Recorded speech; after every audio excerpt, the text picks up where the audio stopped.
गौर भक्त वृंद।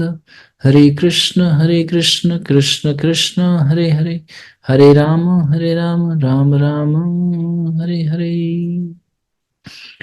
हरे कृष्ण। सभी भक्तों का पुनः हार्दिक सुस्वागतम। हम लोग रामायण की कथा को श्रवण कर रहे हैं और हम लोग अभी सुंदर कांड के कांड में अर्थात सुंदर कांड के लीला के श्रवण श्रृंखला में हैं, जहां पे हनुमान जी लंका में प्रवेश कर चुके हैं और सीता माता का सूचना भी प्राप्त कर चुके हैं और उनसे अब भेंट होने वाली ही है। दूर से तो देख लिया है क्या स्थिति है सीता माता की। अब वो वार्तालाप किस तरह से करेंगे और कौन सी उक्ति से उनसे, क्योंकि ये सरल नहीं है कार्य। चारों तरफ शत्रु का पहरा है, अर्थात असुर लोग हैं, तो कैसे मिलेंगे। जैसे कल जेनिसा ने प्रश्न पूछा कि क्यों नहीं गए, तो गए ना, अब जाएंगे, अब जाने वाले हैं। इस दृश्य के बाद अभी दो घटनाएं और हैं। एक तो कल जो जितने जितने घटनाएं घटी हैं, अगर आप में से कोई भक्त, एक भक्त कोई भी अगर साहस करके, क्योंकि ये वर्णन थोड़ा डरावना है, तो अगर आप अगर डरते नहीं हैं, ओके मोनिका जी साहस दिखा रही है, गुड। तो चलो, चुड़ैलों से डरना नहीं है, चुड़ैलों से सावधान रहना है। चुड़ैलों का अर्थ हमने समझ लिया, चुड़ैल किसको कहा जाता है, ये सब वही है। इस प्रवृत्ति के जितने लोग हैं वही चुड़ैल कहलाते हैं, है ना। कहते हैं ना चुड़ैल है, राक्षस है, जैसे हम लोग कल चर्चा कर रहे थे। तो इसी में से एक विशेष है जो कि सीता माता की शरणागति को प्राप्त करेगी और उसको कृपा मिलेगा। वो कौन है, तो इस कथा में आज उन्हीं का चर्चा चलेगा। ठीक है, लेकिन आप पहले बताएं कि कल हमने 2 सर्गों में क्या श्रवण किया। चलिए मोनिका माता जी आप हैं, अगर आपने हैंड रेज किया है तो आप बताइए। हरे कृष्ण प्रभु जी, दंडवत प्रणाम। धन्यवाद, बताएं। प्रभु जी, कल की कथा में आपने बताया था कि कैसे रावण अपनी दासियों को सीता को मनाने के लिए कहते हैं और सीता जी को कहते हैं कि तुम्हारे पास अब 2 ही महीने हैं, या तो आप मुझसे विवाह के लिए तैयार हो जाओ या मैं आपका वध कर दूंगा। और दासियां उनको अलग अलग तरीके से समझाती है और कहती है कि आप हाँ कर दीजिए, वरना हम रावण को तकलीफ नहीं देंगे, हम ही तुम्हें खा जाएंगे। और उनको कई तरीके से कहती है कि हम आपके हाथ खाएंगे, कोई कहता हम पैर, कोई कान। तो उन सब राक्षसों की बात सुनकर सीता जी घबरा जाती है और रो पड़ती है और सिसकती हुई कहती है कि तुम चाहे कुछ भी कहो, लेकिन मैं उस दुष्ट से विवाह नहीं करूंगी। और वह अपने आप को एकदम सिकोड़ती हुई, रोती हुई, निराशा से प्रभु श्री राम को याद करती है। और सीता जी उस संकट से निकलने के लिए बहुत सोचती है, लेकिन वह निराश हो जाती है और अपनी चेतना खोकर जमीन पर गिर पड़ती है। सीता जी अपनी स्थिति को ज्ञात करके सोचती है कि मैं कौन हूँ, मैंने ऐसे क्या कर्म किए थे जो मैं इन राक्षसों के बीच में आ गिरी हूँ। और उनके अंदर मरने की इच्छा जाग उठती है कि मैं अपना शरीर त्याग दूं, इससे अच्छा है, क्योंकि मैं बहुत निर्भागी हूँ। लेकिन उसे फिर दूसरे ही पल वह सोचती है, लेकिन मैं इतनी निर्भागी हूँ कि मैं अपनी इच्छा से मर भी नहीं सकती हूँ। और प्रभु जी बोलती है कि वो ये दर्द अपना मतलब सहन नहीं कर पाती है और कहती है कि मेरा हृदय पत्थर का हो गया है। और वे रावण के बारे में कहती है, चाहे वह मुझे कितने भी अत्याचार क्यों ना कर ले मेरे ऊपर, लेकिन मैं उससे विवाह नहीं करूंगी। और वो मन ही मन भगवान से प्रार्थना करती है और कहती है कि आपने 14,000 राक्षसों का वध अकेले कर दिया था, तो आप अब मेरी प्रार्थना आपको सुनाई क्यों नहीं दे रही है। और वो मन ही मन सोचती है कि प्रभु राम को शायद पता नहीं है कि मैं लंका में हूँ, समुद्र पार। एक जटायु ही थे जिनको साक्षात, जिन्होंने मुझे देखा था यहाँ पे आते हुए, लाते हुए, और उनको भी रावण ने मार दिया था। और वह सोचती है कि शायद राम जी जीवित मेरे वियोग को सहन नहीं कर पाए होंगे और वो शायद जीवित ना हो, इसलिए वो मुझे ढूंढ नहीं पा रहे हैं। और कभी सोचती है कि रावण जी को लगता है कि शायद मेरे पे प्राण निकल गए हो। प्रभु जी बस इतना ही सुना था, आगे आपने ऋषियों के बारे में कुछ बताया था, वह मैंने नहीं सुन पाई थी। कोई बात नहीं, आपने जितना सुना है बहुत है, बहुत सुंदर है, अच्छा है। थैंक यू, बहुत दिनों के बाद आपने समझी दिया है, पहले आप दिया करती थी। अच्छा लगा सुनकर और सारे भक्तों को भी अच्छा लगा। तो कोई भक्त हरि बोल बोलिए मोनिका माता जी के लिए, आप लोग तो थोड़े कंबल प्रिय भक्त लोग हैं। हरि बोल माता जी, हरि बोल, हरि बोल। उत्साह बढ़ाने के लिए भी पहले भक्तों को उत्साह बनाना होता है, फिर उसके बाद वो उत्साह दूसरों को बढ़ाते हैं। थैंक यू, सभी भक्तों का विशेष धन्यवाद। धन्यवाद, आपने पूरा अच्छे से बताया और पूरे दृश्य को ही चित्रण किया, और बाकी कुछ शेष नहीं था। अंत में जो आप कह रही हैं कि जो रह गया, तो थोड़ा सा नेटवर्क का इशू लास्ट में आया था, वही प्रश्न उत्तर के दौरान। परंतु अंत में माता ने ये भाव से, क्योंकि मुझे भी थोड़ा बताते वक्त मुझे स्पष्ट नहीं हो रहा था, लेकिन अब मैं उस चीज को समझ पाया, क्योंकि बहुत सारी इसमें पंक्तियां ऐसी हैं जो मुझे छोटी बुद्धि से समझ में नहीं आती है। या तो बड़े वैष्णव का या किसी प्रार्थना विशेष से ये सब चीजें समझ में आ पाता है। अंत में माता ये कह रही है कि हे नक्षत्र, हे महर्षि गण, आप शुद्ध आत्मा लोग हैं, तो क्या आप लोग मुझे देख रहे हो? क्योंकि शक्ति होती है जो शुद्ध चेतना और शुद्ध हृदय से भगवान के मार्ग पे है, तो उनको ये सब कृपा मिलती है। तो वो लोग कह रहे हैं कि हे नक्षत्र और हे महर्षि, आप लोग परम शुद्ध परमात्मा हैं और हरि को ध्यान में अपने हृदय में बसा के रखते हैं, तो क्या आप मेरे संदेश को वहां तक नहीं पहुंचा सकते? आप लोग भी कृपा कीजिए। मतलब एक असहाय अवस्था में व्यक्ति, देखते हैं ना, जो उसके सामने आ जाए उससे वो प्रार्थना करता है। कभी मुसीबत में, वैसे तो हरि की कृपा से आप लोग कभी मुसीबत में ना आए, और ना आए ही ऐसा ही भाव रखें, और आए भी तो हरि प्रत्यक्ष रूप से आपके साथ में हो, चाहे हृदय में चाहे किसी बाह्य रूप में, तभी तब वो मुसीबत आए। कहना हरि के साथ अगर करोड़ नहीं 10 करोड़ मुसीबत आए तो स्वीकार कीजिएगा। क्योंकि हमें पता है हरि ही तो है जो सारी मुसीबतों को हर लेंगे, हम थोड़ी ना हरेंगे। तो इसीलिए अगर एक तरफ बहुत सारी सुख सुविधाएं हो और थोड़ा सा जीवन दिया जाए, और एक तरफ आपके पास करोड़ों समस्याएं हैं लेकिन हरि है, तो आप क्या करेंगे? कौन बताएंगे? सुख सुविधा या अच्छा जीवन चाहिए? क्या करेंगे? किसी को कुछ नहीं चाहिए, बीच में खड़े रहेंगे, क्योंकि हम लोग तटस्थता शक्ति है ना, तो ना तो हम माया में जाना चाहते हैं ना गोलोक धाम जाना चाहते हैं, बीच में खड़े रहना चाहते हैं। प्रभु जी हरि। अच्छा, हरि के पास जाएंगे? इतने दुख मिलेगा फिर भी हरि के पास जाएंगे? बहुत सारा दुख है, 1-2 करोड़, मैंने 10 करोड़ बताया है, 10 करोड़ दुख है। प्रभु जी लक्ष्य तो है, यहाँ रहकर तो दुख ही दुख है। हमने पहले कहा कि 10 करोड़ दुखों को भी हर लेंगे हरि। वो तो हमारा धैर्य और अपनी लीला को कर रहे होते हैं, किसी को कुछ देने के लिए। तो कहने का अर्थ ये है कि अगर बहुत सारा दुख हो, कष्ट हो, और हरि भी साथ में हो, हरि का संग मिलने की आशा है और मिल ही जाए, तभी तो हम लोग भक्ति पथ पे आए हैं। देखते ना कितनी सारी समस्याएं होती हैं, तो हमें प्रसन्नता किस बात का रहता है कि हरि है हमारे साथ, यही हमारी संतुष्टि है, यही हमारी अभिलाषा है, यही हमारा विश्वास है, यही जीवन का ध्येय है। तभी तो हम भक्ति कर रहे हैं। अगर आप लोगों को बता दिया जाए कि सब टाइम पास है, कुछ नहीं मिलने वाला है, यहाँ पे भी पिटाई हो रही है और आगे कुछ चाहिए नहीं, अंधकार है, फिर आप लोग भक्ति करेंगे? सब माला वाला छोड़ के गोलगप्पे खाने भाग जाएंगे। आप लोग बहुत दिनों से पानी पूरी का टेस्ट नहीं लिया है ना? कुछ लोग तो सर्दी में भी गोलगप्पे खाते हुए नजर आते हैं मुझे। मैं कहता हूँ कि गर्मी तो चलो ठीक है, प्यास बुझाने के लिए आप लोग खाते हो, सर्दी में क्या है आपको प्यास? तो वो स्वाद है, प्यास नहीं है, वो स्वाद है। कमिंग टू द पॉइंट, तो जब दुख बहुत सारा हो और हरि का संग या हरि भक्त का कृपा मिलना हो, तो उस दुख को स्वीकार कीजिए। इसीलिए जितने साधक हम लोग हैं इस हरिपथ गामी, नयन पथ गामी, है ना, जगन्नाथ जी नयन बिछा के देखते हैं कि कौन मेरा भक्त मेरे मार्ग पे आ रहा है। कष्टाय कृष्ण, इसीलिए तो कहा जाता है कि जब कृष्ण को स्वीकार करेंगे तो कष्ट भी स्वीकार करना पड़ेगा, क्योंकि कष्ट के निवारक वही है। जैसे एक सर्जरी में जाने के लिए आपको कष्ट लेना होता है, तो डॉक्टर उस समय के लिए कष्ट देता है, लेकिन वो कष्ट वास्तव में कष्ट नहीं है, वो कष्ट का निवारण का कष्ट है। समझिएगा, वास्तव में कष्ट नहीं है, उस कष्ट के निवारण के लिए कष्ट दिया जा रहा है, इसलिए आपको वो कष्ट लगता है। लेकिन वास्तव में जो बुद्धिमान व्यक्ति है वो समझ जाता है कि ये कष्ट नहीं है, ये तो उपचार है। तो उसी तरह से इस जीवन में भक्ति मार्ग पे हरि के संग में, हरि की कथा में, हरि की सेवा में जो कष्ट आए, तो उसको क्या समझिए कि ये उनकी कृपा है। जैसे कुंती महारानी कहती हैं कि यदि इतने कष्ट ना होते तो मेरी पूरी चेतना आप पे स्थिर कैसे होती? मैं तो महारानी थी, कमांड देते रहती इधर से उधर, इस राज्य का उस राज्य का, इधर ज्वेलरी में, इधर साड़ी में, इधर दासियों में, अपने श्रृंगार में पूरा समय व्यतीत कर देती।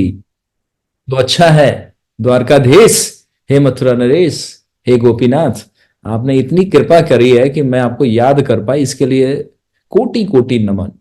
जब भगवान अंतिम लीला कुरुक्षेत्र का समाप्त करके हस्तिनापुर से द्वारका जो जा रहे थे, तो माता रोई थी। वो दृश्य आप लोगों ने कृष्ण आर्ट गैलरी पिक्चर में देखते हैं ना, कुंती माता रथ के पीछे भाग रही है और कृष्ण के हाथ को पकड़े हुए कि आप छोड़ के मत जाओ। वो कितना मर्म दृश्य है ना। ये सब कृष्ण लीला में श्रवण करने को मिलेगा आप लोगों को। तो वहीं पे तो ये सब बोलती हैं, सुंदर प्रार्थना में उनकी स्तुति करती है। वैसे तो बहुत स्थानों पे माता ने स्तुति किया, जब दामोदर लीला हुआ तो भी प्रार्थना किया उन्होंने, है ना। बाल स्वरूप से प्रार्थना किया कि आप तो जगत हरता है, हरि हैं आप, आपको कौन बांध सकता है, ये तो लीला कर रहे हैं हमें। तो इसीलिए जीवन में जब कष्ट आए तो साहसी व्यक्ति ही मुसीबत से लड़ता है ना। तो ये भक्ति मार्ग में कष्ट नहीं है, लेकिन आता क्यों है, इसीलिए हरि कथा को ध्यान से श्रवण कीजिए। तो ध्यान से श्रवण करने पे समझ में आएगा हरि क्यों हमें कष्ट दे रहे हैं। हरि कष्ट नहीं दे रहे हैं, ये हमारा स्वयं का इच्छा है, तभी हमें कष्ट मिल रहा है। ओके, तो हम बता रहे थे कि उत्साह बढ़ाने के लिए भी आपको पहले आपको उत्साह बढ़ाना होता है, तब आप दूसरे भक्त को उत्साह बढ़ाते हैं। तो ये भी ठीक है, उत्साह बढ़ाइए ताकि भक्त और हरि कथा गुणगान गाए और आपको और आनंद दे। यहां पे इस दृश्य में हम देख रहे हैं कि सीता माता असहाय अवस्था में बिल्कुल निराश हो चुकी हैं। ये जीवन में हर एक के पहलू आया होगा या आता ही रहता है कभी कभी किसी न किसी परिस्थिति में जहां पे धैर्य टूटता है। परंतु इस शिक्षा में और इस पूरे दृश्य में देखिए भक्त का कितना अगाढ़, कहते हैं ना इंग्लिश में एक वर्ड आता है अनफ्लिचिंग फेथ, अटूट विश्वास जिसको कहते हैं ना। अटूट मतलब जो टूटा ही ना हो। एक तो टूट मतलब टूट गया, एक होता है अटूट। अशब्द जुड़ने पे क्या है, वो विपरीत हो जाता है, विलोम हो जाता है, तो उसको बोलते हैं अटूट, मतलब जो विश्वास कभी टूटा नहीं है। तो हम लोग साधकों का क्या होता है, टूटता नहीं है लेकिन थोड़ा कभी कभी मंद हो जाता है। जैसे आप लौ जलाते हैं ना, दीपक का लौ जब जलता है तो तेल जब खत्म हो रहा होता है तो उसकी लौ कम होती है, लेकिन वो बंद नहीं होता है।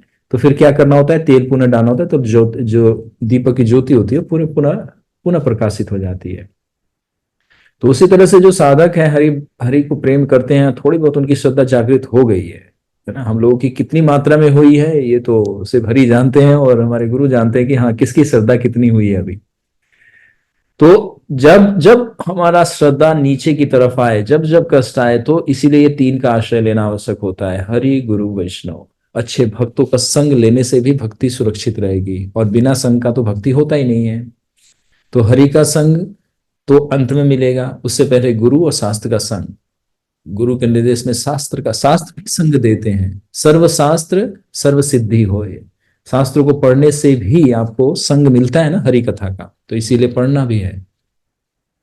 तो ये श्रद्धा जो है ये विचलित होती है, कब होती है, जब हमारा संग टूटता है, भक्तों का गुरु का संपर्क टूटता है, और जब हमारा आत्म स्वाध्याय टूटता है। तो मैं 100% कह सकता हूं कि जो व्यक्ति रिपोर्टिंग में नहीं है और उस अपनी व्यक्तिगत साधना में नहीं है, उसका ग्राफ नीचे आया है। भले आप कथा सुन रहे हैं, ठीक है, ये भी एक मतलब नौदा विधि में तो आ ही गया कि एक चीज कर रहे हैं तो आज तो छोड़े हुए हैं लेकिन कल जरूर पकड़ लेंगे, इतने विश्वास तो हमें है। शास्त्र का वचन है, भगवान स्वयं बोलते हैं कि अगर एक पाथ को गमन कर रहा है वो पहुंच जाएगा, लेकिन समय ले लेगा बहुत। तो जो व्यक्ति नहीं करता है उसका ग्राफ यानी कि भक्ति का और अन्य कार्यों का ग्राफ नीचे आ जाएगा, ये स्वाभाविक है।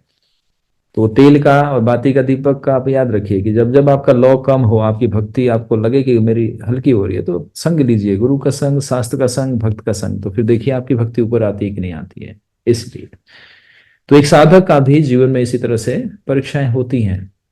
बहुत सारे परिवेश, बहुत सारे ऐसे होंगे जहां पे हमारा भक्ति परीक्षा लेती है। ये सरल नहीं है ना, क्योंकि आप किसकी भक्ति कर रहे हैं। इस जगत में जो योगी, महायोगी, महर्षि तक नहीं पहुंच पाते, उस कृष्ण के चरण का ध्यान, उस भगवान राम के चरण का ध्यान नहीं लगा पाते, मछली की तरफ फिसल जाता है, चिकने घड़े की तरह हाथ से फिसल जाता है, मन लगता ही नहीं है, वो असफल हो जाते हैं। और हम लोग थोड़े बहुत साधना का भी ABCD नहीं सीख पाए हैं, हम अभ्यास कर रहे हैं कि भगवान आप हमारे हृदय मन में तो आइए। तो कोई सरल कार्य कर रहे हैं, कोई सरल कार्य नहीं है, ये बहुत अद्वितीय कार्य है हरि भक्ति की श्रद्धा। तो यहाँ पे सीता माता देखिए हर परीक्षा को पास कर रही हैं, और ये इतना दृढ़ संकल्प कैसे हो पाई हैं? क्योंकि ये राम की ना सेवा की है। अब श्रद्धा स्थिर कैसे रहता है? सेवा से, श्रवण से जागृत होगा, समझ रही हैं? और सेवा करने से ये स्थिर होगा, और स्थिर सदैव बना रहे इसके लिए भक्त और गुरु की कृपा चाहिए। और फिर उसका फल कौन देंगे? हरि देंगे स्वयं आकर के। समझ रहे हैं आप? तो ये सब बड़े एक के बाद एक, मतलब स्टेप बाय स्टेप इसको समझना होता है। इसलिए कहना हरि भक्ति करना कोई सरल कार्य नहीं है। इतना डिटेल है, इतना डिटेल है, समुद्र की समान है ये। हम लोग सोचते हैं ये एक दो ग्रंथ पढ़ लिए, एक दो लेक्चर सुन लिए, अब हो गया हरे कृष्ण, चलो भाई हो गया काम, पहुंच जाएंगे गोलोक। बहुत शुद्धिकरण, बहुत सारा चीजें करना है। तो स्टेप बाय स्टेप सब हो जाएगा, कोई भी चीज असंभव नहीं है, क्योंकि पथ जो है ये बड़ा ही सुगम, सुकर्तव्यम सुसुखम। जब इस पे आप भक्ति का पालन करेंगे, देखते हैं, प्रयास करते हैं। तो सीता माता इस तरह से वो अपनी परीक्षा पास कर रही हैं, और जब जब उनके विश्वास होते तो राम के पराक्रम को वो स्मरण करती है। इसीलिए हमें हरि कथा से भगवान के सामर्थ्य, जैसे एक ब्राह्मण और एक मोची का हम आपको कथा सुनाते हैं बार बार, कभी कभी कोई दृश्य आता है, फिर से याद दिला रहे हैं कि श्रद्धा से आप भगवान हरि को पा सकते हैं। उसका विश्वास, अचिंत विश्वास है ना। अचिंत मतलब जो व्यक्ति सोच भी नहीं सकता उतना विश्वास। तो अब इसको कितने लोग कहते हैं ये अंधविश्वास है। तो अंधविश्वास और विश्वास में कोई जरा सा अंतर होता है। ये उसी तरह से है दिवस और रात्रि, दिन और रात का जो समय और जो अंतराल है ना, ये उसी तरह से विश्वास और अंधविश्वास है। जहां विश्वास नहीं है वही अंधविश्वास है। समझ रहे हैं आप? तो समझिए, जैसे आप देखिए प्रकाश हर जगह है, लेकिन आपको हम कहेंगे कि अंधकार हर जगह है, जहां प्रकाश नहीं है वही अंधकार है। तो अविश्वास कहाँ है? अंधविश्वास कहाँ है? जहां विश्वास नहीं है। लेकिन विश्वास जो है अंधविश्वास से बिल्कुल विपरीत है। जो है नहीं उसको स्वीकार करना, और जो है उसको स्वीकार करना। तो कौन व्यक्ति बुद्धिमान होगा? जो है उसको स्वीकार करना। तो जो है उसके बहुत सारे कारण होंगे, बहुत सारे लक्षण होंगे, और जो है ही नहीं उसका एक ही कारण होगा, आडंबर। वास्तव में उसके तत्व में जाएंगे वो कुछ नहीं प्राप्त करने देगा, कुछ भी नहीं होगा, खोखला होगा। तो अंधविश्वास होता, तभी बोलते हैं ना अंधविश्वास है। तो विश्वास का मतलब कि जिसका तत्व भी है, जिसका अस्तित्व भी है, वही विश्वास है। तो हरि कथा को सुनने से हमारे को भगवान के प्रति विश्वास उत्पन्न होता है कि भगवान वास्तव में समर्थ हैं हमारी हर कष्ट को सहने के लिए। हर तो सीता माता यहाँ पे देख रहे उनके अचिंत शक्तियों का भी स्मरण कर रही हैं। उन्होंने उदाहरण से भी दिखाया कि आपने 14,000 को मारा है, ये छोटे मोटे जो मेरे आसपास में खड़े हैं, या रावण की शक्ति कोई नहीं है। मैं आपकी शक्ति को जानती हूँ कि आप जहां पे खड़े हैं, आपको अगर मेरे स्थान का पता चल जाए, सूचना मिल जाए, तो आप तो वहीं से इसका वध कर सकते हैं। इतनी शक्ति है, सामर्थ्य। तो आप इस समय मेरी सहायता नहीं कर पा रहे हैं, कोई कारण हुआ होगा। ऐसा होता है ना। इसको बोलते हैं अचिंत या अटूट विश्वास। समझ गए? तो सीता माता इस तरह से अपने विश्वास की रक्षा कर रही हैं, और असहाय स्थिति में अपने बाह्य रूप से, जो भौतिक रूप से जो शरीर और जो अन्य इंद्रियों की दुर्दशा होती है भय से, वो भी प्रकट हो रहा है। तो इस तरह से जब सारे असुरी जितने भी राक्षसियां थी, डरा धमका के सब कुछ करके उनको कहती है कि इसको मार के ही खा जाओ, और रावण ही क्यों, रावण से पहले हमें इसका काम तमाम कर देते हैं। एक तो उन प्रसिद्ध प्यारे श्री राम ने मुझे विशार दिया है, दूसरे में मैं पापी रावण के पंजे में फंस गई, अतः अब तो मैं प्राण त्यागती हूं। ये किसने बोला? माता सीता ने कहा कि मतलब राम आपने मुझे लगभग मुझे त्याग ही दिया, मुझे ऐसा ही लगता है ना। विसार दिया अर्थात मुझे त्याग दिया है, मुझे ऐसा प्रतीत हो रहा है, क्योंकि कोई संदेश ही नहीं आ रहा, पहुंच ही नहीं रहा।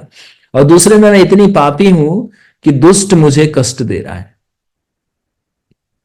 पंजे में कसना मतलब उस रावण ने इनको कैद करके लेके आया ना, अपहरण करके लेके आया, तो इसीलिए कह रही है अतः अब मेरा जीने का कोई ध्येय नहीं है, अब मैं अपने प्राण त्याग ही देती हूं। ये वचन बोले।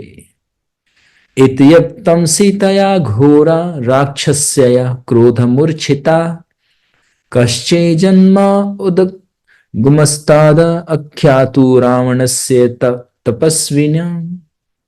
सीता की ये बातें सुन वे राक्षसी बहुत कुपित हुई और उनमें से कोई कोई तो इन बातों को कहने के लिए बलवान रावण के पास चली गई। अब जब देखा कि भाई ये तो मर जाएगी कहीं, जैसे कोई ऐसे हम दृश्य में देखते हैं ना, कोई व्यक्ति बहुत ज्यादा जिद पकड़ लेता है, नहीं नहीं मैं ये कर लूंगा वो कर लूंगा, तो वो क्या होता है, भयभीत होके क्या कहता है कि मैं तो अब प्राण ही त्याग दूंगा। लेकिन हमेशा याद रखना चाहिए हम सभी को कि आत्महत्या के बाद बहुत ज्यादा कष्ट मिलता है। आत्महत्या शास्त्र में बताया गया है कि महापाप से भी बड़ा पाप है, क्योंकि प्रकृति के नियम को तोड़ के वो जीवात्मा अपना क्या करता है, शरीर को छोड़ता है। इसीलिए प्रकृति उसको और दंड दे देती है। जैसे कोई व्यक्ति पकड़ा गया, चोर डकैत या मर्डरर है, कोई हत्यारा है, पुलिस ने पकड़ लिया, फिर छुड़ा के भाग रहा है, तो देखते ना वो ज्यादा गुस्सा आता है तो ज्यादा पिटाई होती है, उसकी सजा और बढ़ा दी जाती है। एक तो तुम अपराधी हो, तुम भागने का प्रयास कर रहे थे। तो उसी तरह से कोई व्यक्ति आत्महत्या का विचार या आत्महत्या लाता है तो उसको और ज्यादा दंड मिलता है। वैसे तो हमने सुसाइड का आपको सिंपल एक डेफिनेशन में, स्टेट ऑफ माइंड, मन जब आगे सोच विचार करना बंद कर देता है तो व्यक्ति आत्महत्या कर लेता है। और ये वास्तव में यही होता है। बड़े बड़े साइकेट्रिस्ट लोग समझ नहीं पाते, वो कहते हैं ये परिस्थिति हो गई, ये परिस्थिति, लेकिन वास्तव में यही है। मन जब विवेक कार्य करना बंद कर देता है, मन समझ ही नहीं पाता आगे क्या है, तो व्यक्ति सुसाइड अर्थात इस शरीर का नष्ट कर देता है। तो यहां पे देखिए सीता माता ने आत्महत्या नहीं किया, विचार जरूर आए हैं, नहीं किया, लेकिन ये बात सुन करके कि ये कहीं मर ना जाए, कुछ वहां के राक्षसियां थी, भागी भागी गई। अरे अरे लंकेश, अरे लंकेश सुनिए, वो तो आत्महत्या करने जा रही है, वो तो प्राण त्यागने जा रही है। तो इस तरह से वो कहां गई, बुरे वचन सुनाने के लिए कहां गई, भाग के गई रावण के पास। और जो बाकी खड़ी हैं वो भी देखी, और जो रह गई वे भयंकर रूप वाली राक्षसियां सीता के पास जा पूर्वत कठोर और बुरे बुरे वचन कहने लगी।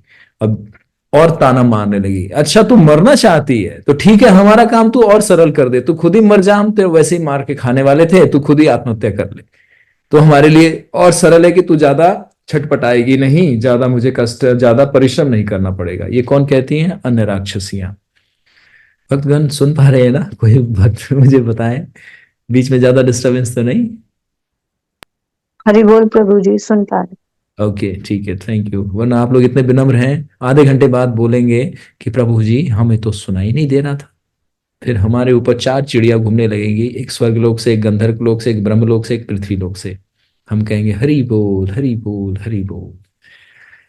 फिर आगे बोलती हैं, ये जो जितनी राक्षसियां हैं वो आगे बोलती हैं, वे बोली हे पापिनी, सीता माता को बोलती हैं, हे दुर्बुद्धे, आज अभी ये सब राक्षसियां मजे में तेरे मांस को खा लेंगी, तू चिंता ही क्यों करती है। अभी व्यंग में और डरा रही है। जब सीता माता ने कहा ना कि मैं अपने प्राण त्यागने जा रही हूं, तब तो उसमें से तो कुछ भागी भागी गई खबर देने राक्षस राज रावण को। और यहाँ पे जो खड़ी है कि ठीक है तू आत्महत्या कर, हम तो खाने वाले ही हैं, तुझे खाएंगे ही हम तो मार के। इन सब दया रहित राक्षसियों को सीता के प्रति तर्जन करते देख एक त्रिजटा नाम वृद्ध राक्षसी लेटी लेटी कहने लगी। अब देखिए, एक जटा, द्विजटा, त्रिजटा, ये तीसरी त्रिजटा, ये वृद्ध है, मतलब ऑलमोस्ट ओल्ड एज में काउंट कीजिए इनको। जैसे सीनियर सिटीजन काउंट करते हैं ना, कोई व्यक्ति 30 साल है, 35 साल है, 40 साल, लेकिन कोई 60-70 का हो गया तो उसको ओल्ड एज में कहते हैं कि ये वृद्ध है। तो यहाँ पे जितनी राक्षस है उसमें ये सबसे वयोवृद्ध है, और ये बड़ी थोड़ी सुमति है। सुमति समझते हैं, जिसके अधर्म में मार्ग के चल तो रही है लेकिन इसकी मति थोड़ी धर्म में लगी रहती है। ये थोड़ी अच्छे संस्कार की, अच्छे विचारों वाली है, और यही कृपा प्राप्त करने वाली है सीता माता की, और यही सेवा भी करेगी। तो देखिए भगवान कैसे व्यवस्था करते हैं अपने भक्तों को। हनुमान जी बताते हैं ये सारी बातें आगे कि सीता माता को मैंने नहीं देखा, राम ने देखा, मैंने सेवा नहीं की, त्रिजटा ने सेवा की, मैं नहीं गया था, स्वयं राम गए थे सीता माता के। मतलब कितना सुंदर वार्तालाप होगा ना वो जब दृश्य बताया जाएगा। अभी तो ये सारी घटनाएं सुनिए आप। तो देखिए यहां पे एक त्रिजटा नाम की वयोवृद्ध राक्षसी है जिसमें अच्छे विचार उत्पन्न है, और वही भयभीत करेगी अभी सभी को। क्यों? क्योंकि अब सीता माता की रक्षक बन के यहाँ पे कार्य करेगी। और हनुमान जी की देखिए धैर्य की परीक्षा, जैसे आप लोगों ने पूछा कि हनुमान जी क्यों नहीं आ रहे कूद के, हाँ, जब सीता माता आत्महत्या कर लेगी तब आएंगे क्या? तो देखिए उनकी भी परीक्षा चल रही है, उनका भी धैर्य, वो भी परिस्थिति को समझ नहीं पा रहे। अभी दूसरा तरफ कैमरा जब घूमेगा तब आप देखिएगा हनुमान जी की क्या स्थिति है ना। तो ये सब देखिए घटनाएं कैसे घटती हैं। भगवान लीला, इसी को बोलते हैं ना लीला विचार, जो भक्त समझना चाह रहे लीला विचार, इन्हीं सब लीलाओं से इसमें सारे रहस्य छुपे होते हैं जो हमारे जीवन का घटना से संबंध रखते हैं ये सारी चीजें। तो अब क्या है, जब ये राक्षसी बोलती है कि हाँ हाँ तू आत्महत्या कर, तू कर तो सही, हम तुझे मार के खाने वाले हैं, तू जीवित रहती तो हमें ज्यादा कष्ट होता, हम वैसे ही मार के तुझे खा जाएंगे, तू मर तो सही। तो उधर ही एक कोने में इससे पता चल रहा है लेटी लेटी, अर्थात रात्रि अब ब्रह्म मुहूर्त हो गया है ना, तो ये जो वयोवृद्ध है ये लेटी लेटी ही बोल रही है। क्या बोलती हैं? ये त्रिजटा नाम की एक राक्षसी हैं जो सीता माता की सेवा करती हैं। अब ये बोलती हैं, क्या कह रही हैं? आत्मा नाम खादाता नार्या न सीता भक्ष्यस्येत् जनकस्य सूतामिष्ठाम अश्युनुषाय दशरथस्य च। दशरथस्य च, अरे दुष्टाओ, दुष्ट, दुष्ट बोलते हैं जो व्यक्ति बड़े ही बुरे विचार का हो, दूसरों का सदैव अहित चाहता हो। और दुष्टा, दुष्ट, दुष्टा और दुष्टाओ ये बहुवचन में आ गया। दुष्टाओ मतलब सबके लिए एक शब्द बोल रही है, सभी राक्षसियों के लिए। क्या बोलती हैं? अरे दुष्टाओ, मतलब कहते हैं ना एक जैसे शब्द बोलते हैं लड़का, लड़के, ये लड़को, तो ये बहुवचन हो गया। एक टीचर हंस रहा होगा, तो मैं ग्रामर नहीं पढ़ा रहा हूं मैं एक शब्द को समझने का प्रयास कर रहा हूं अपने ही स्तर पे, इसीलिए। तो कह रही है त्रिजटा, अरे दुष्टाओ, राक्षसियों को बोल रही है। क्या कह रही है? तुम अपने आप को खाओ तो भले ही खा जाओ, पर जनक की दुलारी और महाराज दशरथ की बहू सीता को तुम खाने का विचार भी मत करना। हरि हरि, पहला शब्द सुनाई दिया जो सीता माता की रक्षा के लिए बोला गया है, उनके पक्ष में, असुरों के विरोध में बोला गया है। समझ रहे हैं? इतने राक्षसियों के बीच में एक ऐसा शब्द सुनाई दिया जो क्या कह रही है कि तुम लोग खाना चाहते हो ना तो सब एक दूसरे को खा जाओ, लेकिन तुम जनक दुलारी, जनक की जो पुत्री है, तुम उसे खाने का प्रयास मत करना। जो महाराज दशरथ की वधू है अर्थात उनकी बहू है, उसको खाने का प्रयास मत करना, तुम लोग खा नहीं पाओगी। सीधा बोला, त्रिजटा ने बोला। ये अभी कैमरा घुमा नहीं है, अभी सिर्फ ध्वनि सुनाई दिया। जैसे एक भीड़ होता है ना, चारों तरफ से भीड़ इकट्ठा किया है और एक व्यक्ति बीच में फंसा हुआ है, उसको बहुत लोग कुछ कुछ सुना रहे हो, पीछे से आवाज आता है हट जाओ सब लोग, साइड में हट जाओ। सब लोग पीछे पलट के देखते हैं भाई कौन आ गया तो अब जो है त्रिजटा के ये सिर्फ शब्द सुनाई दिए हमें। अब देखिए, अब सारी राक्षसियां पलट के देखेंगी किसकी तरफ? त्रिजटा की तरफ। किसने बोला, क्यों बोला, कौन बोल रहा है? तो ये उन्होंने कहा कि तुम सीता को खाना चाहते हो? नहीं, तुम सब एक दूसरे को ही खा लो। क्यों? क्योंकि तुम ना तो इसको खाने का प्रयास कर पाओगी और ना ही खा पाओगी। ये जनक नंदिनी अर्थात जो दशरथ की बहू है, तुम खा के भी नहीं खा पाओगी। तो ये कैसे हुआ? क्योंकि आज मैंने एक बड़ा भयंकर और रोमांचकारी स्वप्न देखा है जिसका फल है राक्षसों का नाश और इसके पति का विजय लंका पे। हरि हरि। त्रिजटा ने कहा कि आज ही मैं स्वप्न देख रही थी, उसी स्वप्न को देख के मैं जागी हूं, है ना। तो त्रिजटा कह रही है कि मैंने एक बड़ा ही भयानक और बड़ा अद्भुत, भयानक क्यों? क्योंकि इसका विनाश होगा, लंका नगरी का विनाश। अद्भुत क्यों? राम और सीता का दर्शन पा रही है स्वप्न में। भगवान का कोई दर्शन पाए तो बड़ा पवित्र माना जाता है। भगवान को कोई देखे, आचार्य को देखे, गुरु को देखे तो बड़ा पवित्र माना जाता है स्वप्न में। तो क्या कह रही है त्रिजटा कि मैंने राम को और जानकी को अपने स्वप्न में देखा है और राक्षसों का विनाश होते हुए देखा है, इस लंका नगरी का विनाश होते हुए देखा है, और तो नहीं, मैंने रावण की मृत्यु भी देखी है। तो अब देखो क्या कह रही है त्रिजटा। त्रिजटा के वचन सुन उन राक्षसियों को क्रोध दूर हो गया। अब क्यों? क्योंकि विनाश, हमारा विनाश। तो सब जो क्रोध में थे अब आश्चर्य में और भय से भय के भाव में आ गए। अर्थात जो अभी मतलब वो नीडर बन रहे थे ना, बड़े साहसी बन रहे थे कि हम मारेंगे इसको, खा जाएंगे। अब जैसे त्रिजटा ने, क्योंकि त्रिजटा इन्हीं के बीच की है, अब कोई बाहर से आके बोले तो नहीं कहते कि तू हमें डरा रहा है, अभी मारेंगे एक चपेट तो सब सही हो जाएगा। लेकिन यहाँ पे क्योंकि जो त्रिजटा है इन्हीं की वयोवृद्ध है, मतलब सीनियर मोस्ट डीमन है ये सीनियर सिटीजन की कैटेगरी में है ये। तो इसीलिए उसकी बातों को गंभीरता से ले लिया तुरंत। सबका जो क्रोध था शांत हो गया और फिर विस्मय होके एकदम से सब एक टक लगाए त्रिजटा की तरफ देखने लगी। अब सीता माता की तरफ छोड़ त्रिजटा की तरफ देखने लगी कि अरे ये क्या कह रही है। तो उन्होंने कहा, क्या कहा? त्रिजटा के वचन सुन उन राक्षसियों का क्रोध दूर हो गया और वे सब की सब भयभीत हो त्रिजटा से इस प्रकार बोली, बतला तो रात को तूने कैसा स्वप्न देखा। अब पास गई सभी जितनी राक्षसियां थी, भय से और आश्चर्य हो गया कि मतलब विनाश भी है, ये कैसा हो गया, हम लोगों का विनाश, और ये स्वप्न देख रही है, क्या बात है। तो तुरंत सारी राक्षसियां त्रिजटा के समीप गई और कहती है कि तूने स्वप्न में क्या देखा, हमें तो बता। जब उन राक्षसियों ने इस प्रकार पूछा तब उस समय त्रिजटा उनको अपना स्वप्न का वृतांत बताने के लिए प्रारंभ करती है। अर्थात वो अब बताती है कि मैंने स्वप्न में क्या देखा। तो त्रिजटा ये भी राक्षसी है, परंतु इसके विचार थोड़े शुद्ध है। अभी एक प्रश्न का उत्तर देंगे, उसी से संबंधित अगला इसी का कड़ी है, जो कि यहाँ पे वर्णन नहीं है, लेकिन एक प्रश्न का उत्तर देने के लिए हमने आपको प्रतीक्षा कराया था, उसका यहां से लिंक जुड़ जाएगा। ठीक, तो सारी राक्षसियां बोलती हैं कि क्या स्वप्न में देखा तुमने, हमें बताओ तो सही। जो त्रिजटा है वो वृतांत बताती है, अर्थात स्वप्न को वो बताती है। वो बोली, मैंने स्वप्न में देखा कि हाथी दांत की बनी और आकाश चारणी पालकी में, जिसमें सहस्त्रों हंस जुते हुए हैं, श्री रामचंद्र जी लक्ष्मण सहित सफेद वस्त्र और सफेद पुष्प मालाएं पहने हुए बैठे हैं और लंका में प्रवेश कर रहे हैं। आज स्वप्न में मैंने सीता को सफेद साड़ी पहने हुए और समुद्र से घिरे हुए एक सफेद पर्वत के ऊपर बैठे हुए देखा। उस पर्वत के ऊपर मैंने ये भी देखा श्री रामचंद्र जी के साथ सीता जी वैसे ही बैठी हैं जैसे सूर्य के साथ प्रभा अर्थात किरणें। फिर मैंने देखा कि श्री रामचंद्र जी 4 दांतों वाले और पर्वत के समान डील डौल वाले एक बड़े गज मतलब हाथी, गज है ना, गज नापने में भी जो कपड़ा नापते हैं उसको भी गज कहा जाता है, जो भूमि नाप करते हैं उसको भी गज कहते हैं। तो यहाँ गज का अर्थ है हाथी। गज का मतलब ये मत देखिए एक पग या एक गज जमीन देखी, गज का मतलब हाथी। गज की पीठ पर लक्ष्मण सहित सवार हो चले जाते हैं। फिर देखा कि वे दोनों नरसिंह जो अपने तेज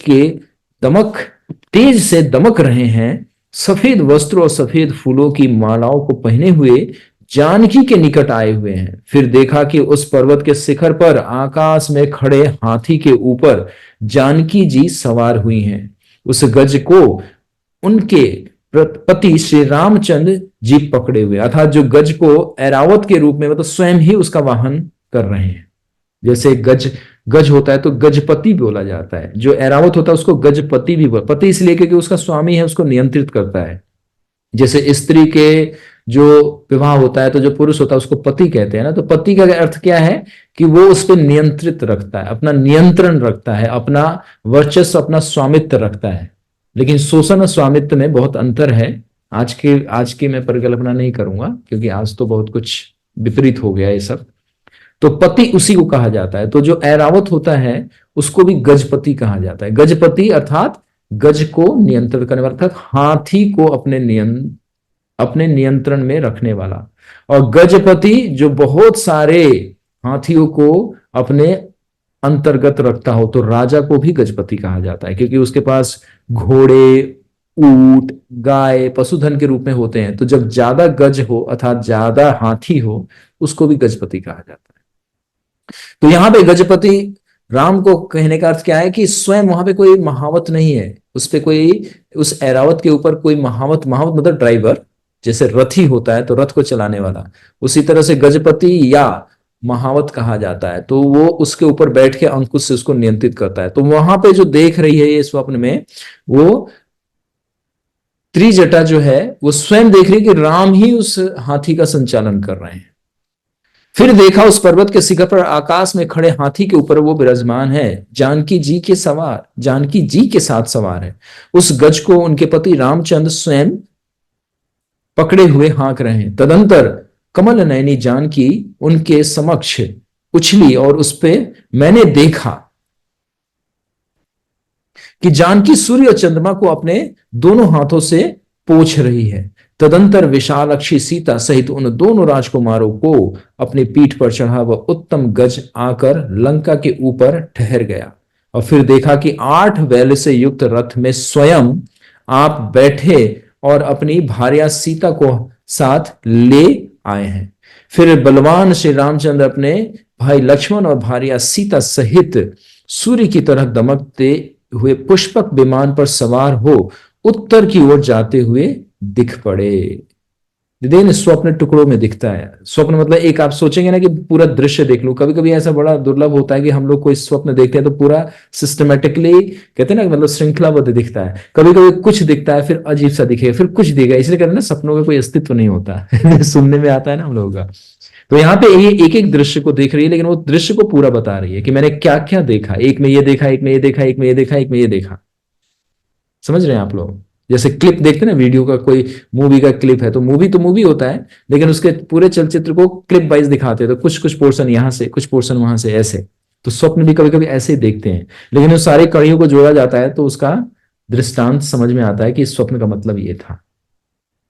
आप लोग कभी कभी स्वप्न देखे होंगे, ऐसा मुझे शायद ही कोई लगता है कि जो स्वप्न ना देखा हो, चाहे बुरा या अच्छा, देखे ही है ना, सब लोग देखते ही हैं स्वप्न आना। तो ये कह रही है त्रिजटा, ये वर्णन कर रही है उन राक्षसियों से कि मैंने क्या देखा। सूर्य की तरह दमकते हुए पुष्पक विमान पर सवार हो उत्तर की ओर जाते दिखे वो मुझे, तीनों, राम लक्ष्मण और सीता।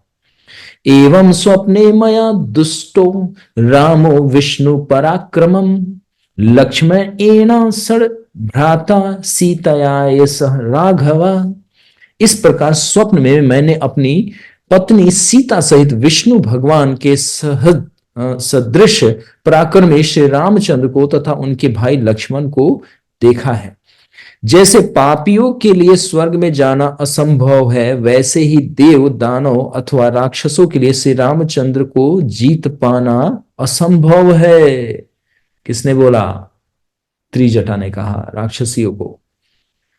रावणस्य च मया दृष्टा छित्तौ तैला समुक्षिता रक्तवासा विपन्मत्ता करवीर कृताय सृजा कृत सृजा। अब ये तो अद्भुत दृश्य था जो राम लक्ष्मण और सीता माता को देखा, श्वेत वर्ण में, श्वेत साड़ी पहने हुए, श्वेत माला धारण करे हुए और हाथी पे बैठ के उत्तर दिशा में जाते हुए। पहले तो आए थे हाथी पे बैठ के, जाते हुए पुष्पक विमान पे देखा। अब जो भयानक स्वप्न था वो क्या था वो सुनिए। अब अगला दृश्य बता रही है, क्या बोला? रावणस्य च मया दृष्टा छित्तौ तैल समुच्छिता रक्तवासा विपन्नमत्तम कर वीरा कृत सृज।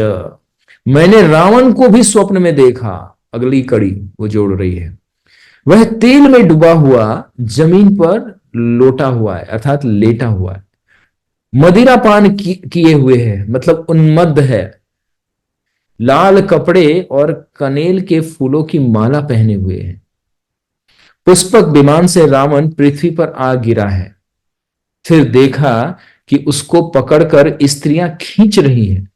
उसका मुंह मुड़ा हुआ है और वह काले कपड़े पहने हुए है। वह लाल माला पहने और लाल चंदन लगाए गधे के रथ पर बैठा हुआ है। ध्यान दीजिए, गधे के रथ पे। फिर देखा कि वह तेल पी रहा है। फिर देखा अगला, तेल पी रहा है, वो हंस रहा है मदमत मतलब पागल की तरह, नाच गा रहा है। भ्रांत चित्त मतलब उसको अपना ही, जैसे कोई मदिरा पान कर लेता देखना, उसको अपना चित्त, जो दारू पीते लेकर पीते देखते ना, अपना चित्त नहीं होता। जब 2 झापड़ लगता है तो सारे चित्त स्थिर हो जाते हैं। तो ये उसी तरह से भ्रांत चित्त मतलब अपने उस चेतना में नहीं है रावण, और वो नाच गा रहा है, विकल हो रहा है, कभी डर भी रहा है। और गधे पर सवार हो जल्दी जल्दी दक्षिण की ओर वो जा रहा है, साउथ डायरेक्शन। फिर मैंने राक्षस राज रावण को इस प्रकार देखा। एक स्वप्न में क्या देखती है ये दृश्य, अब दूसरे में क्या देखती है वो देखिए। भक्तगण आप लोग 10 सेकेंड इसी पे रहिएगा। मतलब गधे पे जो बैठा था वो मुख के बल भूमि पर गिरा धड़ाम से, और भयभीत हो विकल हो रहा है, और भयभीत होकर मतलब भागने का प्रयास कर रहा है। फिर तुरंत उठकर विकल होता हुआ भयभीत और मतवाला फिर से नाचने गाने लगता है। ये रावण के स्वप्न के बारे में बता रहे हैं कि मैंने रावण को किस इस अवस्था में देखा। रावण पागल मदमात होकर के नाच गा रहा है और नग्न हो भी रहा है, मतलब कपड़े बिल्कुल निवस्त्र हो चुके हैं। दुर्वास कहता हुआ, दुर्वाक्य मतलब अपशब्द भी कह रहा है, कुछ कुछ प्रलाप कर रहा है, रो रहा है, चीख रहा है, चिल्ला रहा है, दुस्सह दुर्गंध से युक्त है, उसके बदबू आ रही है शरीर से। भयंकर अंधकार से व्याप्त नरक की तरह उसका शरीर पर व्याप्त हो रहा है। व्याप्त मतलब उसके शरीर से दुर्गंध आ रहा है। जैसे आप लोग कभी बिल्कुल स्लम एरिया में जाएं तो कुछ लोग ऐसे भिखारी या कुछ पागल लोग ऐसे दिखते हैं ना, शरीर से दुर्गंध आती है, उनको देखने से आप मतलब दूर भागना पसंद करते हैं। तो त्रिजटा कह रही है वर्णन करके कि मैंने क्या क्या देखा। मल में सना हुआ है, कीचड़ में जाकर वो डूब रहा है बार बार। फिर देखा कि लाल वस्त्र पहने हुए विकटाकार कोई स्त्री जिसके शरीर में कीचड़ लपटी हुई है, गले में रस्सी बांधकर रावण को दक्षिण की ओर खींचकर घसीटे लिए जा रही है। ये कौन है समझ में आ गया आप लोगों को? इसको बोलते हैं यमदूत। यमदूत भी अलग अलग कैटेगरी के हैं। जिस तरह से जितना जो शुद्ध होता है वो उसी तरह के उतने ही आते हैं, और जो जितना पापी होता है वो उसी तरह से सामने सामने प्रकट होते हैं। तो यहाँ पे विशाल बड़ा विकट रूप धारण कर रही यम पास, जो रस्सी है उसको यम पास कहते हैं, उसी से आत्मा को पकड़ा जाता है सामान्य रूप से, क्योंकि आत्मा को तो पकड़ा नहीं जा सकता ना। शरीर को तो कोई भी पकड़ सकता है, जैसे हम किसी के भी पकड़ना चाहे तो हम, क्योंकि हम स्थूल, लेकिन आत्मा को कोई नहीं पकड़ सकता। तो आत्मा को पकड़ने के लिए विशेष शक्ति यमराज के पास है, और यमराज अपने असिस्टेंट यानी अपने दूतों को देते हैं, जिसको यम पास कहा जाता है। यम पास से जकड़ते हैं। जब मृत्यु होती है, डरिए मत, घबराइए मत। कुछ लोग भाग रहे हैं, कोई बात नहीं। तो यम पास से उसको पकड़ के खींच रही है, अर्थात उसके आत्मा को घसीट रही है। इस प्रकार मैंने निशाचर कुंभकर्ण को भी देखा। अब उसके वंशज का विनाश देख रही है। कौन? त्रिजटा। रावण के समस्त पुत्रों को मुड़े मुड़ाए हुए और तेल में डूबे हुए उनके शरीर को देखा। फिर मैंने रावण को सूकर पे, अर्थात फिर देखिए कि सूअर पे बैठ के जा रहा है। मेघनाथ को संस पर और कुंभकर्ण को ऊंट पर, है ना, संस पर, ये संस नहीं हो सकता, सुअर, सुअर, ओके। कुंभकर्ण को ऊंट पर सवार होकर दक्षिण दिशा की ओर जाते हुए देखा। मैंने केवल विभीषण को ही सफेद छाता ताने हुए, सफेद फूलों की माला तथा सफेद वस्त्र धारण किए हुए और सफेद सुगंधित चंदन लगाए हुए देखा, और देखा कि उनके सामने शंख दुमदुम भी बज रहे हैं और नाचना गाना भी चल रहा है। अब देखिए हरि हरि, ये होता है भक्तों का पलायन। इस भौतिक जगत से जब जाते हैं ना भक्त, ऐसे ही जाते हैं। क्योंकि विभीषण कौन है? भगवान के हरि भक्त हैं। इनकी अभी कथा आने वाली है, इनका जन्म कैसे किस तरह हुआ बताएंगे आपको। तो इस तरह से वो वर्णन कर रही है पूरे वंश का कि कौन कैसे जा रहा है। तो इसमें देखिए भक्त कैसे जाते हैं, नाचना गाना होता है, गंधर्व कन्याएं, गंधर्व देव आते हैं, है ना, सिद्ध लोग आते हैं, तुरई बसता है। जैसे किस तरह से किसी का हम स्वागत करते हैं उसी तरह से, और दुष्ट लोगों को कैसे घसीट के लेके जाया जाता है। तो इससे पता चल रहा है मृत्यु के बाद सभी का ऐसा हिसाब किताब होता है। हम डरा धमका नहीं रहे, लेकिन हम लोगों को पता तो रहना चाहिए ना, हरि कथा में सब कुछ आता है ना। हरि कथा से मतलब पूर्ण ज्ञान है हमें। जीवन के लक्ष्य का हमें पता है, मृत्यु के बाद क्या होना ये भी हमें पता होता है। भक्तों को सब पता रहता है। भगवान तभी तो कहते हैं ना, दिव्य ज्ञान देता हूं अपने भक्तों को, ताकि वो मेरे तक पहुंच ही जाएगा स्थिर होकर। तो दुष्ट लोग किस तरह से जाते हैं, इसीलिए देखते हैं कभी कभी किसी की मृत्यु होती है तो मल मूत्र त्याग देते हैं, तो वो पहचान होता है वास्तव में उसकी बुरे कर्म थे, इसीलिए उसको देख के ही उसका मल मूत्र छूट जाता है। और जो बिल्कुल दिव्य कांति और सुंदर तरीके से जाता है तो उसे पता चलता है कि वो किस अवस्था में गया होगा। तो ये लक्षण होते हैं कि व्यक्ति किस गति को प्राप्त कर रहा है। तो विभीषण का यहाँ पे वर्णन आया कि बड़े सुंदर से जा रहे हैं, है ना, हंसों का वो है, और छाता सफेद छाता सफेद क्या है? वस्त्र है, सफेद फूलों की माला, है ना, और नृत्य गान हो रहा है, सुगंधित, मतलब चारों तरफ वातावरण शुद्ध है। और यहाँ पे जब रावण का मृत्यु हो रहा है, कैसे हो रहा है? चारों तरफ बिल्कुल, कि नर्क में ऐसे ही होते थे, नर्क है ये। तो नर्क का मतलब बहुत ही कष्टदायक। फिर आगे बोलती हैं, फिर विभीषण पर्वत के समान आकार मेघ की तरह गर्जने वाले 4 दांतों वाले दिव्य हाथी पर सवार होते हैं। विभीषण का बता रही है। उसके साथ उसके 4 मंत्री और आकाश मार्ग में स्थित राजसभा में गाना बजाना होते हुए मैंने देखा। तो विभीषण के 4 मंत्री भी हैं जो इन्हीं के सपोर्ट में रहते हैं लंका में। ये सब मतलब अन्य कथाएं हैं जो प्रकट रूप में नहीं है।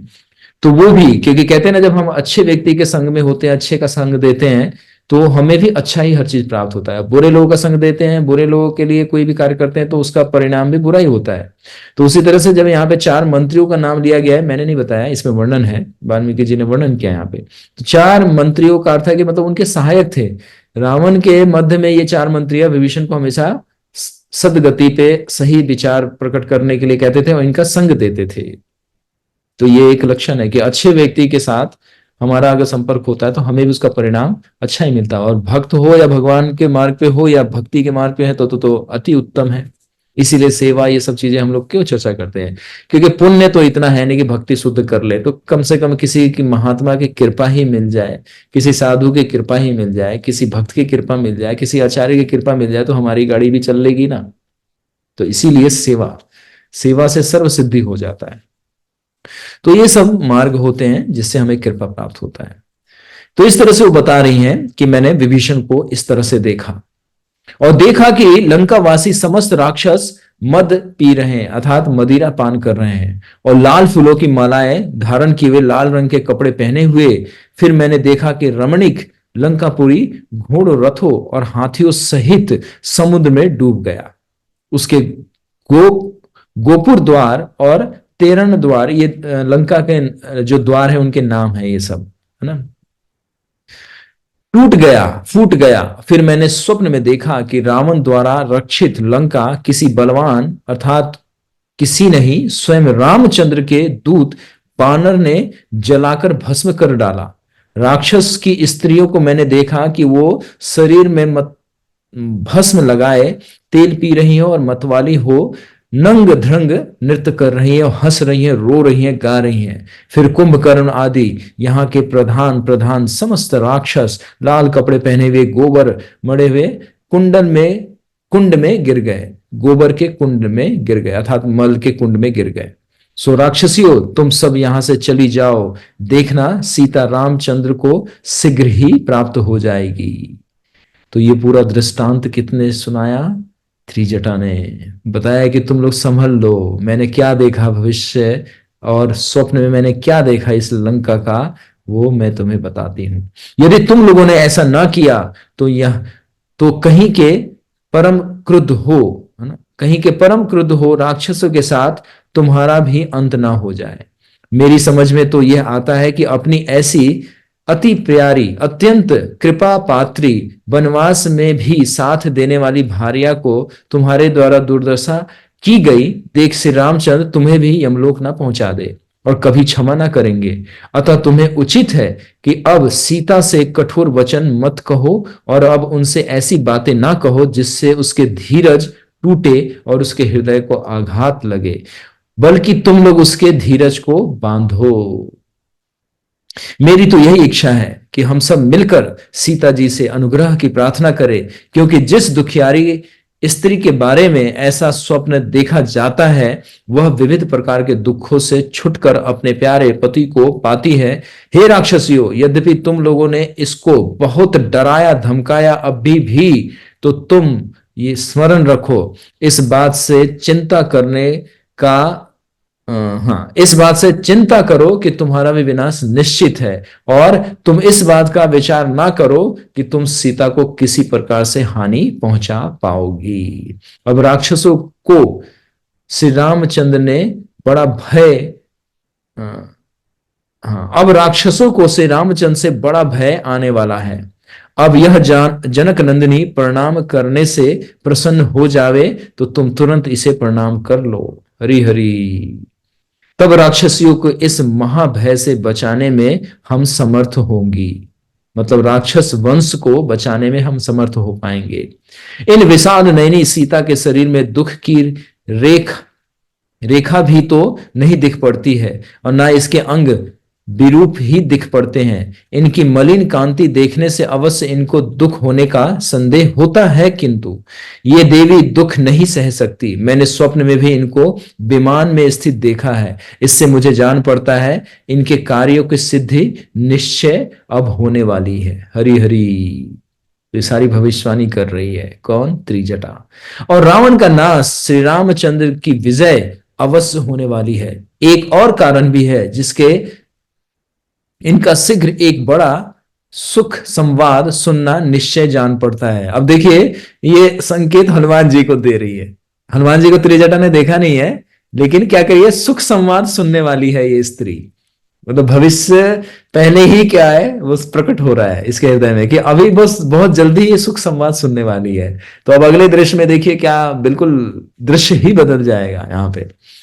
वह यह है कि कमल के तुल्य विशाल इनका नाम नेत्र फरक रहा है, और इस परम प्रवीण जानकी जी के पुलकायमान केवल वाम भुजा भी अकस्मात फड़क रही है, और इनकी हाथी की सूंड की तरह उत्तर बाम पैर भी फड़कने प्रकट हो गए। जो कंपन हो रहा है, तो ये कंपन कभी कभी कहते हैं ना कि शरीर के दो भाग होते हैं हमारे, तो एक भाग अगर कंपन करे तो अशुभ माना जाता है, दूसरा भाग कंपन करे तो शुभ माना जाता है। तो ये सब पहले के विज्ञान है जो कि हमारे दादा परदादा और माताओं को पता रहता था, दादी नानी इन सबको, लेकिन आजकल बहुत लोगों को पता ही नहीं है। वो कहते हैं चलना ऐसे हो रहा है, लेकिन ये सब लक्षण बताए जाते हैं जब घटनाएं होती हैं। तो ये जो त्रिजटा है वो सीता माता के ये सब अंगों में क्या देख रही है, ये लक्षण देख रही है। तो इसीलिए कह भी रही है कि जो मैं लक्षण देख रही हूं इसके लिए तो शुभ है, लेकिन हम लोगों के लिए बड़ा अशुभ है। वो श्री रामचंद्र इसके पास ही खड़े होने वाले हैं। हरि हरि। वृक्ष की डाली पर बैठा हुआ पिंगला मादा सारस जो प्रसन्न हो बानर मधुर वाणी से बोल रही है, सो मानो श्री रामचंद्र के आगमन की सूचना दे रही हो।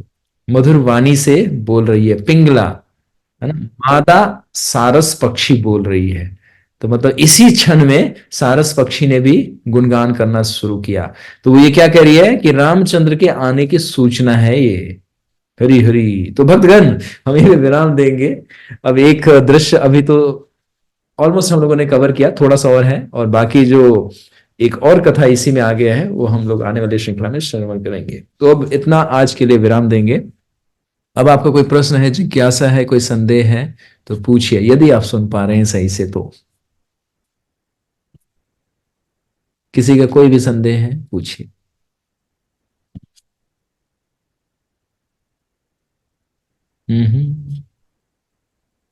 यस, सूर्य दीक्षित माता, बताइए माता क्या प्रश्न है। हरे कृष्ण प्रभु जी, धन्यवाद। बताइए माता। प्रभु जी, त्रिजटा माता को तो सारी चीजें दिखाई दे रही है, और उसी जगह माता सीता को कुछ भी नहीं दिखाई दे रहा है। ऐसा कैसे? मतलब वो तो दिव्य हैं, तब भी नहीं दिख रहा है उनको। आपका प्रश्न ये है कि त्रिजटा एक राक्षसी होके सब कुछ देख समझ पा रही है, हाँ, और सीता क्यों नहीं देख रही? बिल्कुल। ये प्रश्न तो बहुत ही कॉम्प्लिकेटेड है, लेकिन कॉम्प्लिकेटेड बिल्कुल भी नहीं होना चाहिए भक्तों के लिए। त्रिजटा जो है वो स्वप्न देख रही है, और स्वप्न में जो जो दृश्य देखा उसका वर्णन करके उन राक्षसियों को क्या कर रही है, बता रही है। माता सीता यहाँ पे अभिनय कर रही है एक स्त्री का, एक अबला स्त्री का, अपहरित स्त्री का अभिनय कर रही हैं। वो याद रखिए, वो साक्षात सहस्त्र लक्ष्मियों की उत्पन्न कर सकती है, राम की भार्या हैं। वो अभी योग माया से आवृत हैं। जैसे भगवान भूल जाते हैं कि मैं स्वयं भगवान हूं इस जगत में जब लीला करते हैं, लेकिन भगवान अभी कभी भी ऐसा नहीं होता कि योग माया भी उनको विस्मृति है। योग माया की सेवा क्या है? जैसे माता अपने शिशु को अपने ही निद्रा से उसको सुला देती है तो बालक सोता है। बालक अपने निद्रा से नहीं सोता, वो माता की निद्रा से सोता है। उसी तरह से भगवान की ही शक्ति योग माया है जो उनको विस्मृति होती नहीं है वैसे कभी भी, इसी दृश्य में हमने बताया था कि जब वो वन वन भटक रहे थे और सीता सीता कहते हुए जा रहे थे, तो पार्वती जी ने कहा कि ये हरि नहीं हो सकते, क्योंकि हरि इस तरह से अभिनय कर ही नहीं सकते, वो तो सर्वज्ञ हैं, सब कुछ ज्ञाता है। तो मैं परीक्षा लेती हूँ कि हरि है या कोई और उनका माया स्वरूप है। तो जैसे ही वो सीता का रूप धारण करके आई तो भगवान ने तुरंत प्रणाम किया। ये भी कारण था कि सीता माता को इसलिए भी स्वीकार नहीं किए थे। बहुत सारा कारण है, मतलब अन्य शास्त्रों वर्णन वर्णन आता है, क्योंकि एक बार उनको माता बोलना पड़ा उसी रूप में, इसीलिए अग्नि परीक्षा का भी प्रावधान आया। तो तुरंत पार्वती जो कि सीता के रूप धारण करके आई थी, उन्होंने प्रणाम करके कहा कि हे माताएं, आपके साथ शिव नहीं आए? तो तुरंत वहां से अदृश्य हो गई, भाग गई। और भगवान से कहते हैं कि मैंने मना किया था ना भैया, वो हरि हैं, वो अभिनय कर रहे हैं, उनके पास मत जाओ। तो परीक्षा लेने चली गई माया बन के, स्वयं माया हो तुम्हारी परीक्षा हो। तो कहने का अर्थ क्या है कि माता सीता यहाँ पे एक भगवान की लीला को प्रकट कर रही हैं, वो योग माया से आवृत है। तो वो सर्वज्ञ जानती हैं रावण कौन है, उनका ही एक सेवक है, द्वारपाल है ना, जय विजय में से एक है वो, ठीक। तो यहाँ पे उनका ये दृश्य में कुछ भी बोलना, वो लीला को क्या करेगा, लीला को क्या करेगा, लीला भेद हो जाएगा। तो इसीलिए यहाँ पे जिसका रोल है उसमें, अब भगवान चाहे तो किसी को भी माध्यम बनाते ना, ये हमारे लिए ही है ना, कि भगवान किसको कब माध्यम बना के क्या चीज प्रकट कर रहे हैं। अब यहाँ पे हनुमान जी है, तो हनुमान जी भी उतर के गदा बजा सकते थे सबको, वो ये सब मच्छर की तरह है, वो एक गदा में सबके दांत तोड़ के मतलब बिल्कुल चटनी बना देंगे, ऐसे बोलते हैं। लेकिन नहीं कर रहे हैं, वो अपना रोल निभा रहे हैं। यहाँ पे त्रिजटा के ये सब देख रही है, तो वो देखने का ही भाव, जब हम लोग इसको तत्व विचार और लीला विचार में और थोड़ा अंदर जाएंगे तो पता चलेगा कि भगवान ने उनका चयन क्यों किया। भगवान ने चयन इसीलिए किया कि भगवान हर परिस्थिति में हर एक की रक्षा करते हैं, चाहे वो उसी असुर से ही उसकी रक्षा करवा दे। कभी कभी होता है कि हम बुरे लोगों के पीछे बढ़ते, उसमें से कोई एक व्यक्ति हमारे फेवर में बोल देता है, तो वो बोलने वाला वो व्यक्ति नहीं होता है, वो भगवान की शक्ति, भगवान की कृपा के रूप में वो व्यक्ति हमारी सहायता कर देता है। तो यहाँ पे त्रिजटा का ये सब बोलना, और माता सीता नहीं समझ पाए क्योंकि माता सीता एक सामान्य स्त्री का अभिनय कर रही हैं और भगवान की लीला को प्रकट कर रही हैं। तो इसीलिए एक सामान्य स्त्री के लिए, जैसे मान लीजिए आपको एक, है ना, एक ड्रामा में, एक नाटक में आपको एक ऋषि की पत्नी का अभिनय बोला जाए, और आपके बच्चे लोग बैठे हों उसी थिएटर में देख रहे हो, तो जैसे आप स्टेज पे आए तो अरे ये तो मेरी माँ है, सूर्या दीक्षित है, ये ऋषि नहीं है, ये ऋषि की पत्नी नहीं है, तो आपको क्या लगे, चुप चुप मेरे को अभिनय करने दे, वरना सारा ड्रामा खत्म हो जाएगा। तुरंत बोलेंगे बच्चे, अरे ये तो हमारी माँ है, तो आप बोले हाँ बेटा मैं ही हूं, तो सब लोग हंस पड़ेंगे। आपको उस समय में कोई बेटा कोई माँ कुछ नहीं, आपको अपने रोल पे फोकस रखना है, आपने जो वेशभूषा धारण किया उसी के अनुसार आपको वो अभिनय या डायलॉग बोलने हैं, तब वो सुंदर लगेगा। तो कहने का अर्थ क्या है कि सीता माता को सब कुछ ज्ञात है, वो साक्षात हरि की पत्नी है, तो उनको भी कोई माया आवृत नहीं कर सकती, लेकिन भगवान के आदेश से उस भगवान हरि के लीला को वो क्या कर रही है, प्रकट कर रही है। और त्रिजटा के पास जो ये सब प्रकट हो रहा है, तो भगवान एक तरह से सीता की रक्षा कर रहे हैं। अभी इसका जब हम ये दृश्य का समापन करेंगे तो फिर हम आगे इसके शिक्षा और सिद्धांत को भी थोड़ा बहुत चर्चा करेंगे, जिससे हम समझ पाएंगे हरि कैसे रक्षा करे। जैसे हम प्रारंभ में कुछ बोलते हैं, अंत में बोलते थे, सब उसी का तो मिश्रण होता है। हम कोई संदेश आप लोगों को अप्रत्यक्ष रूप से देते हैं कि हमें क्या करना है और भगवान की क्या लीला चल रही है। तो लीला विचार इन्हीं सब चीजों को कहा जाता है कि हम लोग लीला से समझ पाए। तो हरि, अभी हमने इसके त्रिजटा की पूरी वाणी को समाप्त नहीं किया है, अभी समय हम लोगों का निर्धारित है और बड़े अल्प समय में हम लोग कथा सुनते करते हैं, इसीलिए हमने कहा कि इसको कल आगे इस श्रृंखला में आगे सुनेंगे। तो क्यों ऐसा हुआ, तो अगले श्रृंखला में इसका पूरा प्राकट्य हो जाएगा कि भगवान हरि कैसे रक्षा करते हैं अपने भक्त की। ठीक जी प्रभु जी, होपफुली कि थोड़ा बहुत जस्टिफाई कर पाया आपके डाउट को। बिल्कुल बिल्कुल प्रभु जी, समझ में आ गया। Thank you. और कोई हरे प्रश्न? कृष्ण प्रभु जी। प्रभु जी मेरा एक प्रश्न है। आपका तो सदैव एक प्रश्न होता है, ठीक है पूछिए। प्रभु जी जो त्रिजटा थी उन्हें भगवान की कृपा तो मिली थी, पर उसने ऐसा क्या कहा था जिसे उसे भगवान की ऐसी कृपा मिली? अब तो आप उसके चरित्र को और उसके बैकग्राउंड को भी जानना चाहेंगे, बताएंगे। थोड़ा पहले इनका दृश्य बता देते हैं तो फिर आगे बताएंगे, ठीक। जी प्रभु जी। इसीलिए हमें दूसरों को हेल्प करना चाहिए, पेरेंट्स की बात माननी चाहिए, और जो हमारे टीचर होते हैं जो हमारे अच्छे क्वालिटीज को इनहेंस करते हैं, सिखाते हैं, उनको फॉलो करते रहना चाहिए, तभी तो कृपा मिलती है ना। तो इसने माता सीता अच्छी स्त्री हैं तो उनको हेल्प किया, तो इसीलिए कृपा मिली। और अभी हेल्प क्यों किया, आपका ये प्रश्न है, तो इसके हम बैकग्राउंड में थोड़ा सा बताएंगे इस पूरे दृश्य को समापन करने के बाद। तो हो सकता है नेक्स्ट आपको कथा में इसका उत्तर भी मिल जाए। जी प्रभु जी, नेक्स्ट क्लास में मेरा कल का भी उत्तर है और आज का भी उत्तर है कल का उत्तर क्या था आपका? कि हनुमान जी तब तक नीचे क्यों नहीं आए अब तक। बिल्कुल, इसी दृश्य में, इसी दृश्य के अंत में हम आपको दोनों का उत्तर देंगे। और बताइए। धन्यवाद प्रभु जी। ओके, थोड़ा सा और प्रतीक्षा कीजिए, क्योंकि हम लोग एक उसमें चल रहे हैं ना। अगर मैं सस्पेंस पहले ही खत्म कर दूंगा तो फिर आपको आनंद नहीं आएगा। है ना? तो थोड़ा सा सस्पेंस रहने दीजिए, लीला में अच्छा लगेगा कि अब क्या हुआ, आगे क्या हुआ। लेकिन प्रश्न अच्छा है आपका, है ना? आपका प्रश्न बड़ा सुंदर है, हम आपको उत्तर देंगे, है ना? अभी जी आपसे प्रभु। पहले आपकी एक और बड़ी भक्त हैं पिंकी माता, जो आज एब्सेंट हैं, उनका भी उत्तर था, इसीलिए हमने उस उत्तर को अभी रोक के रखा है। वो उत्तर भी कथा में कन्वर्ट हो जाएगा। ठीक है, रावण का जन्म लीला, रावण क्यों, कैसे जन्म हुआ, उसमें ये गुण कैसे आ गए, तो इसीलिए हमने वो उत्तर आज नहीं दिया, क्योंकि वो भक्त हमारे आज है नहीं। लेकिन आएगा सबके लिए, वो सारा उत्तर सभी के लिए है। तो आपका भी प्रश्न का उत्तर हमने रखा है अपने पास संचित, उसको उत्तर जरूर देंगे। ठीक है, जी प्रभु जी। चलिए, थैंक यू वेरी मच। आपने अच्छे प्रश्न पूछे, आप बाकी होमवर्क रखिए और सारे कार्य अच्छे से कीजिए। आपको भी कृपा मिली हुई है, तभी तो कथा सुन रहे हैं आप। ठीक, हाँ प्रभु जी। Take care. तो आज इतना ही भक्त लोग, आज जो अब प्रश्न रह गए हैं तो कल के लिए इसको आज थोड़ा सा समय सीमा लांग रहे हैं, तो कल हम आपके प्रश्नों का उत्तर देने का चेष्टा करेंगे। तो आज इतना ही इस कथा में। आज हमने देखा कि राक्षसियां जब पूरा भयभीत करके सीता माता को असहाय अवस्था में छोड़ती हैं, तो माता भूमि पे गिरी गिरी वो प्राण त्यागने की बातें करती हैं। और जैसे ही प्राण त्यागने के लिए वो प्रयास करती हैं, तभी पीछे से आवाज आता है एक वयोवृद्ध राक्षसी का, जिसका नाम है त्रिजटा। एक जटा, द्विजटा, त्रिजटा। तो ये त्रिजटा ऑलमोस्ट सीनियर मोस्ट है इन सब राक्षसियों में, और सब इनको फॉलो भी करती है, क्योंकि एक तरह की लीडर है ये, है ना? लीडर भी है, इसीलिए सब इनकी तरफ ध्यान। तो जैसे उन्होंने बोले कि रुक जा, अगर तुझे खाना है तो तू सब आपस में एक दूसरे को खा जा, सीता को नहीं, तू सब चाह के भी नहीं मार पाएगी। तो बोलती है ऐसा तू क्यों बोलती है?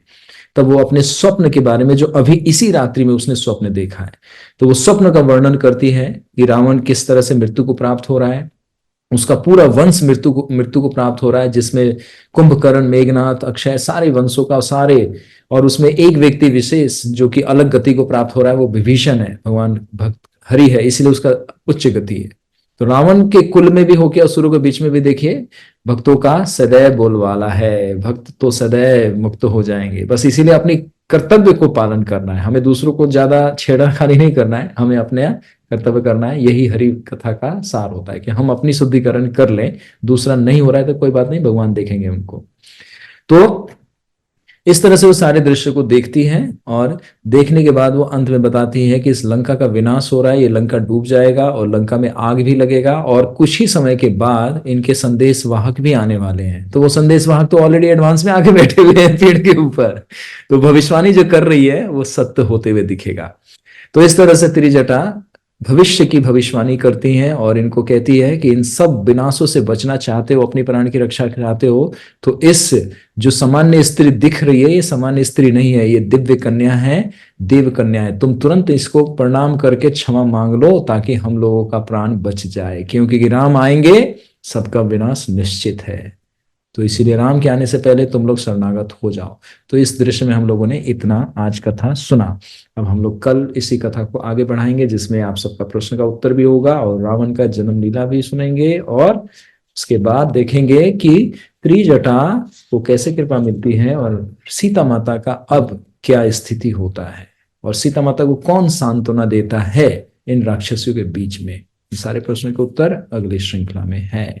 श्री श्री सीताराम लक्ष्मण भक्त हनुमान की जय, श्री श्री राधा श्याम सुंदर की जय, श्री महर्षि वाल्मीकि जी की जय, समस्त आचार्य भक्त वृंद की जय, आप सभी गौर भक्त वृंद की जय। आप सभी का विशेष धन्यवाद। हरि बोल। हरे कृष्णा प्रभु जी। हरे कृष्णा प्रभु जी, दंडवत प्रणाम। प्रभु जी दंडवत प्रणाम। प्रभु जी। हरे कृष्णा प्रभु जी, दंडवत प्रणाम। हरे कृष्ण प्रभु जी, दंडवत प्रणाम।